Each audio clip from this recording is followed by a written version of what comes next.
Hello. I realise I haven't posted a video in a while, so I've been thinking about some topics, and a couple have come up today, but mainly the one that I wanted to talk about today is alcohol. Possibly might also bring up the abuse side of things, because I think that's what triggered me to end up with problems with alcohol and drugs, because I didn't want to deal with my issues and numbing myself out. So on the 29th of July, it will be officially 4 years that I've been sober, which I'm really, really proud of. I know that that's not that long in sobriety, but for me, it's a really big deal. So yeah, I just want to congratulate myself on that. And to anyone out there that's been in sobriety, well done. It doesn't matter about the time. If it's been a day, 5 days, if it's been any time off alcohol or drugs is a feat. So just would like to say well done. So I wanted to talk about like what actually causes the issues. So what I noticed was that I started to get an issue with alcohol and drugs around the age of 16, 17. And it came from a place of like in my family of origin with, you know, my parents and stuff. I had been a very hard-working student at school. I was always aiming to please everybody. I wanted to please my teachers. I wanted to please my parents. Well, my mum. My mum was the one that brought me up. My dad wasn't really there. But yeah, and you know, I would do everything to make sure that I was getting the best grades, especially because I was attending the Brit School at the time, and I was studying theatre at that point, and then I was also doing another 2 GCSEs on the side, which was like music and dance, but theatre was my main stream, and as well as doing academic subjects. So I was a high achiever. I was a very high achiever. But by the time I got to 16, 17, I realised that no matter how much I would try to please my mum and the people around me, like my teachers obviously appreciated my work and they were great and they were very supportive. In fact, there was never an issue there, but I was always trying to impress people. I was always trying to please people, and for people to get to see me in a good light and to value me and to see me as being a really great student and, you know, a good person and all of these things. And you know, I wasn't even really aware of that until now, like how much I would try to please. And then I think subconsciously I just came to this point at 16, 17 where I just thought, I'm tired of being the good girl. I'm tired because no matter how much I do, how much I achieve, you know, I still get criticized. I still get judged. I'm still told I'm not enough. I'm still not acceptable. Because I remember a few things to me like that were told, like that I was said to me as a child, like, oh, you know, my mum would come out with things like, oh, nobody likes you. Why would anybody want you? Like, why would a boy want to go out with you? Like really just, and you can imagine that as a teenager, when you've got your own mum saying those kinds of things to you, it really it wrecks your confidence, and it affects your self-worth and how you show up in the world. So somehow I was quite a robust kid and would still achieve and, you know, set all these goals. And I remember at the time I was working really hard on my GCSEs, and I ended up getting an A star in theatre and an A in music and a B in dance, which I was so proud of. And I got some good grades for my GCSE academic side too. But I was also decorating my room at the time and like taking the wallpaper down to, you know, just constantly busy and achieving. And I just got to this point where I was just like, it doesn't matter, no matter what I do. Like it's not enough. It's just not enough. And I remember I had a big show at Brit School, and it was the end of year show, and my mum came and made a huge scene and turned round to my teachers at the time and was running me down to the ground and smearing my name to my teachers, and my teachers were not impressed at all. And they said, look, this is your daughter's big night. It's a big show for her. She's worked really, really hard. And I think for you to come into the foyer, make this massive scene in front of us, in front of all the parents, you know, I think they just felt really bad for me. And I was so embarrassed. And I just remember after the show, I didn't want to go home. So I ended up disappearing off with a bunch of my school friends at the time and not going home and staying at someone's house, which was quite far away, and just turned my phone off because I just felt like, gosh, no matter what I do, I can't do anything right. And then that's when I noticed I started to get into drugs and drinking. And at 17, it actually got so bad, I ended up taking an overdose and pretty much died for over a minute. And and then ended up going home, pulling all of the stuff out of my arm in the hospital, like the IVs and stuff, and just rocking up to the house. And my mum was disgusted because she could obviously tell that something was going on. And I just, at this point, I had become so numb, listless, and felt so worthless, because I just remember from a child, I never felt like anything was good enough. Plus the fact that I was growing up in a domestically violent household, which was very unpredictable.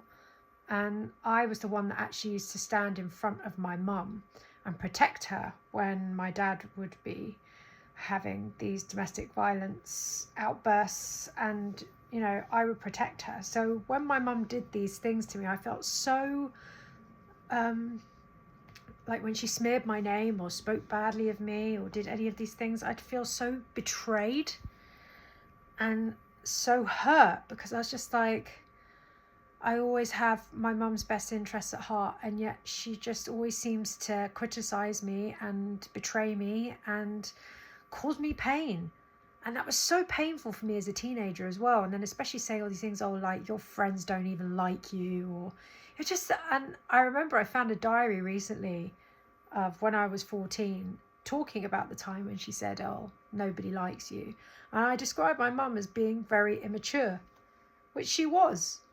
She was. And I always felt like the little adult that somehow had to keep everything together, and somehow me getting good grades, keep doing my room and, you know, doing up my room and cleaning the house and, you know, doing all these things and being like this little adult, that somehow, you know, everything would come up roses, and it never did. No matter what I did, I got criticized. So there's a severe issue with self-esteem and people pleasing.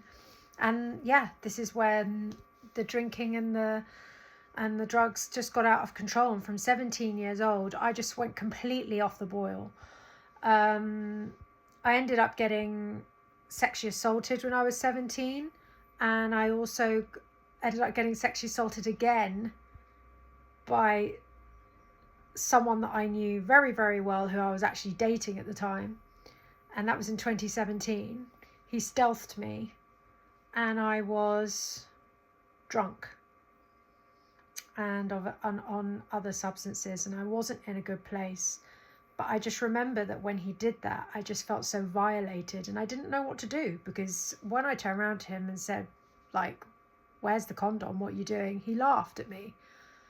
I just remember that. And this is one of the reasons, like, the reason why I'm telling you about these events is because what I noticed is that very bad things used to happen to me as a product of getting drunk or being on certain substances, because I wasn't the kind of person that could just have 2 drinks. 2 drinks would lead to me then going, oh yeah, well then let's just go off and go to a party, and then let's go there for like 3 days. You know, it was never tame. And I'd get mixed up with the wrong people, doing the wrong things, and end up putting myself in some pretty terrible situations where I didn't need to be, I didn't want to be. And I just got to a point in my life where I just thought, I can't keep making myself vulnerable in this dangerous way with certain characters under the influence, because these people are taking advantage. And it was only after I was diagnosed with breast cancer and after going through all the treatments and getting to the end of that, I had quite an adverse reaction to drinking alcohol. My body just didn't really want it. I noticed even if I had a couple of drinks, say like, you know, a couple of gin and tonics or something, I felt awful the next day. I wasn't functioning in, you know, in the same way. And also I just noticed the very dark moods I would get into, very deep depressive self-loathing kind of episodes after drinking, and very high anxiety. So it was actually there was a lot of things that were the catalyst for me to stop. But I think having had the cancer and, you know, going through all the treatments and then looking at my past and how checkered it was and how all these awful things and events had happened when I was under the influence, I thought, no, this is toxic. This needs to stop. But, you know, the thing is, we have coping mechanisms, and, you know, drinking as much, I think we have quite a skewed view of addiction, because it's very much like, oh, it's a problem and it needs to be eradicated. But actually, Dr. Gabor Mate, I think, has the right, you know, idea, in the sense that he says that it's actually a coping strategy. It's a coping mechanism. It's a way of dealing with issues. It was once something that worked for us. You know, it helps to numb things. It helps to almost, I mean, I would say, well, I say emotionally regulated, maybe after a couple of drinks, but then I would become completely emotionally dysregulated if I went over a certain number of it, and then it would all go Pete Tong. But, drinking had its place in the way that it helped me deal with things and kept them under wraps. But in the end, it became a really insidious cycle, because as much as it helped me in some ways, it also, evidently, from what I've just said in this video, caused me more pain, more anguish. And also, it stops you really from dealing with the crux of your emotions, because you end up getting stuck in this self-destructive cycle and just keeping drinking. And it's like, oh, well, if I just have a drink today and I just go down the pub and, you know, have fun, then that will go away. And then the cycle gets repeated, and yet still our life hasn't changed, and yet still we're ending up in the same situations and nothing changes. But, you know, it's a coping strategy. And I think a lot of the time, you know, alcoholism or drugs gets bastardized as being something like, oh, I can't understand people are addicts. I do. Like when people see people who've got no homes on the street, they're homeless, and they're like, oh, I can't understand why someone would go and buy a beer. And it's like, I do. Like, they're on the street. Like, what would you do if you were homeless and you had nowhere to go? And they probably have no family or friends that care about them, because I doubt that. Otherwise, they wouldn't be homeless. You know, anything to soften the blow of what's going on in their life. And I'm not saying that we're not responsible for, you know, some of the, you know, as we get older, we are responsible for the decisions we make. But I think it's also like very harsh to turn around and say to someone like, oh, all your decisions, you know, it's all up to you. Because actually it's not. When you're a youngster and you've had things happen to you, you know, like abuse and things like that, it really affects the development of your brain. It affects how you deal with your emotions. It affects your relationships with people. I think sometimes people don't maybe get enough scope if they haven't been through that themselves. I don't think they realize how deep these issues go.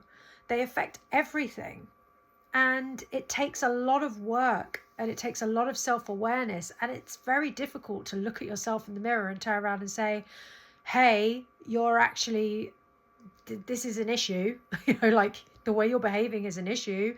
Some of the things you're doing are toxic. You're being self-destructive, and you need to stop. It's really hard to do that, especially when in some way that addiction is working for you, in the sense that in a way it's keeping you safe in some sense. And if you've never felt safety, which I didn't feel safety as a child, I was always scared. That was in my home. When I went to stay with my auntie or something like that in Essex, it was a completely different story. She was lovely. She was a very safe lady. I never felt safer than I did in Essex, and sometimes I didn't want to leave for that reason. But at my home in London, I never felt safe. And it was just the alcohol used to make me feel safer in social situations, because I had this very low self-esteem, didn't feel confident, felt socially awkward. The alcohol would give me this false sense of security almost, and this false sense of confidence, because I'd be letting go of my inhibitions. And same thing with drugs, and it would push me into certain social situations where I felt a bit more, brazen, that I could actually talk about certain topics and talk to certain people and not feel that crushing of like, oh gosh, how am I going to talk to that person and what am I going to say? All of that got swept away. So yeah, I just feel like sometimes the way we've been taught about addiction is really quite harsh and judgmental, and it just makes people look like it's like, oh well, addiction is just bad. And it's like, well, yeah, but to be honest, I think you can be addicted to anything. I've seen plenty of people who cannot have a conversation with me without looking at their phone, which I think is the height of rudeness. And I think it's not necessary to look at your phone during a conversation, but that is an addiction, to compulsively check your phone. I don't know, Netflix or any of these places where you watch loads of series and can't stop watching it. It's an addiction to TV and TV programs, addictions to food, addictions to people. I mean, gosh, I've definitely had that, like with you could put me in a room with healthy men everywhere, and I will pick the one man that is, I can tell you, is emotionally unavailable, because it resonates with how I was treated as a child. It's familiar to me. My father was is an extremely emotionally unavailable person. He's not able to show up. He's not there. So it makes sense for me. It's not deliberate, but I will feel more of an affiliation with someone like that. And then again, it even though it's something you don't want, it becomes like an addiction. But again, it's a coping strategy. It's to try and mend a relationship with someone who you can't see or is not involved with your life through other people. It's like your brain is actually trying to find a solution by getting you involved in another situation, which is similar, say, to your father or your mother, and you're living out that same relationship, but you're trying to solve it with another person. So addictions come in many forms. So I don't really understand that judgmental attitude, because, most people are a paycheck away from being homeless. And also, like, how do you deal with that situation? You cannot judge. That's why I never ever look at anyone and assume that I know what it's like to be in their position.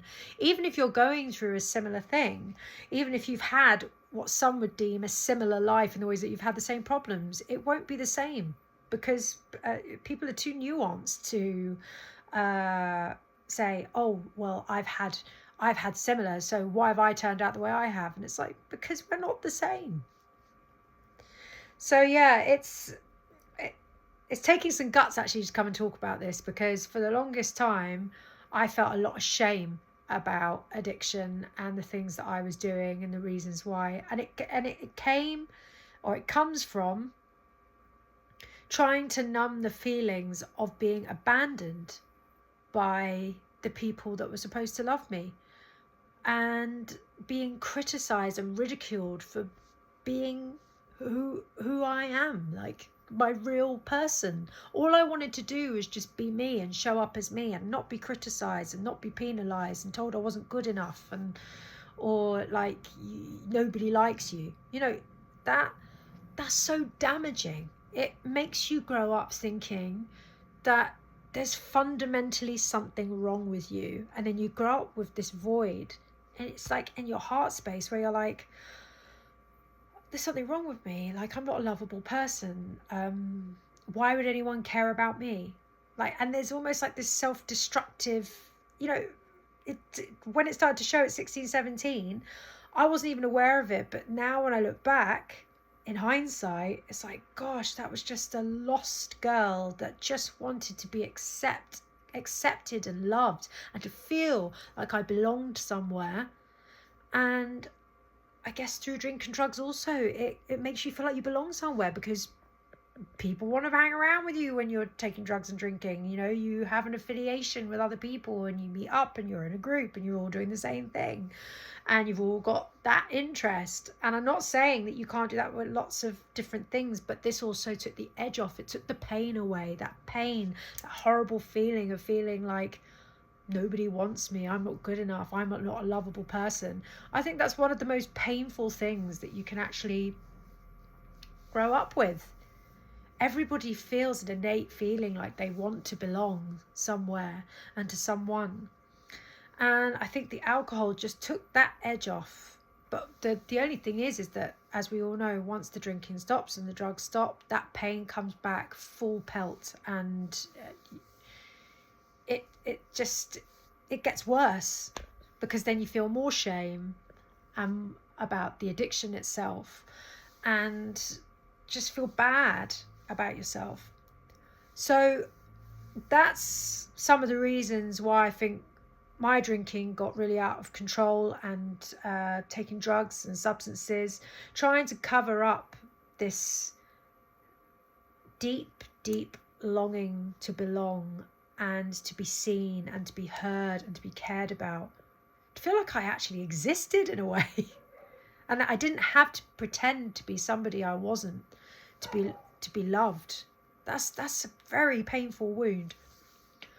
But what I've noticed is, since I've given up drinking, is that as more time progresses, you know, you're left with, I call it the great undressing. It's like all of these character traits that you thought you had from when you were drinking and on different substances have been eradicated, and now you're left with you, without all of the numbing, without using that crutch, and you actually are so clear and concise in the way that you see things, and it makes you really question your beliefs, the way you've been conditioned, the things that like you've been told that you've allowed to have stick to you. You realize that a lot of the conditioning that you've had has actually been somebody else's insecurities, somebody else's stuff has gotten stuck to you, and you've grown up with their narrative of like, I'm a bad person, I'm not good enough. And I think that's how my parents felt about themselves, because I know my father was abused and my mum was adopted, and she never felt like she belonged anywhere. So I took on my parents' wounds, and then they just got deepened by then the relationship with my parents and the things that they were telling me, and I let them stick. It was a bit like that game. I don't know if you remember that game. I think it came out around the 80s, 90s. It might have been before my time. I don't know.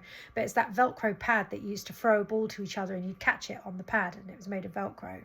And I felt like when people would say things to me like my parents, it was like I had that pad, it was my heart. And when someone threw a ball, so it was those comments, it would stick to me.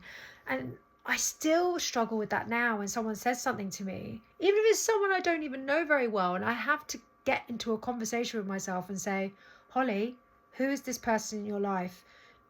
Are they relevant to you in the ways of like to your life personally? What do these words actually mean? Is this useful? Is it helpful? No, it's not. So unstick it, throw the ball back. It's hard to do that when you have been so used to taking on everybody else's crap, you know, and it's about unlearning all of these things and reconditioning and reprogramming, and it takes so much work and it takes so much time. I literally have to say things out loud to myself and say, that doesn't belong to me, or shh, you know, shut up, we don't need to deal with that right now, why are we thinking about that, or why are we saying that to ourselves? You know, that inner voice, that really mean, horrible voice of, oh, they don't like you anyway, everybody hates you, you know, that's my mother's voice in my head saying all these horrible things, and I'm like, that voice doesn't belong to me. Like, I've internalized somebody else's stuff. So yeah, and I've noticed that I've become so much more aware of those things since not drinking. I feel a lot brighter, I feel a lot fresher, my skin's a lot better. I feel like, you know, my looks have improved because I don't look tired and, you know, grey and just dehydrated, which is great. And, you know, my mind is very clear and quick and concise. I mean, I have PTSD, so like that obviously does things to my brain, gives me brain fog and stuff, but gosh, it's nowhere near as bad as it used to be when I was drinking. And the panic attacks and the anxiety was so much worse as well.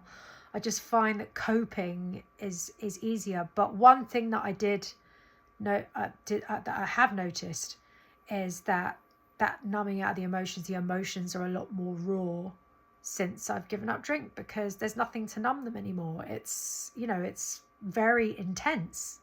Feel everything very, very intensely. But you know, there's no, I mean, I think quitting alcohol was the best decision of my life, and giving up drugs is the best thing I ever did for myself. And I really feel like it's made me a stronger person. It's made me a more focused person. The only thing I think that I found quite sad is that quite a lot of the people that I knew, who obviously I have nothing against them, they're not bad people, but I noticed that a lot of my relationships were affiliated with drinking and, you know, being in bars and being in places where that was going on. And now, you know, I'm finding that I do have a lot more alone time. I like being out in nature and walking a lot and spending time with my dog. And, you know, I don't really like hanging out in bars too much and being around lots of drunk people. So, you know, it has its pros and cons in that sense. But what it's done for me personally has been great. I'd be very interested to hear about any of you you don't have to be in sobriety. Like, if you are struggling with drinking, drugs and addictions, or any addictions, to be honest, it doesn't even have to be drinking, drugs, food, anything, where you're trying to cope with numbing feelings that you don't want to feel. You're scared of that pain and facing it and that wounding. Sorry about my dog, by the way. He's being noisy as per. He tends to do this when I'm filming. I think I remember in my last video. Classic Stevie. But yeah, I'd love to hear about your experiences, and that can be whether you're in sobriety, whether you're not in sobriety, if you're struggling with addiction still. I'd love to hear from you and hear your stories. But I just wanted to come on here and just, this is very random. It wasn't planned. I haven't written anything down. So I've just been speaking off the cuff, really. So I'm sorry if it all seems a bit haphazard and a bit all over the place, but, you know, I haven't got a piece of paper in front of me and I wanted this to be organic. I hope it hasn't been too random. And yeah, I would really look forward to hearing from any of you about your own personal experiences and you know, how you found sobriety has helped you, how it's hindered you in some ways, maybe with social groups, losing friends, things like that, and also how addiction has affected you, and the people around you as well, like how it's affected your relationships, how it's affected you, how it's affected your life in any way, shape or form. Anyway, this is my second video now that I've put up here. I do want to make it more of a regular thing, but sometimes I get a bit scared to post these, but hey, you know, feel the fear and do it anyway. Great to catch up with you all, and I hope to hear some anecdotes and some stories from you beneath. So please do like and subscribe if you like the content, and yeah, I hope to hear from you all soon. All right, take care. Thanks. Bye.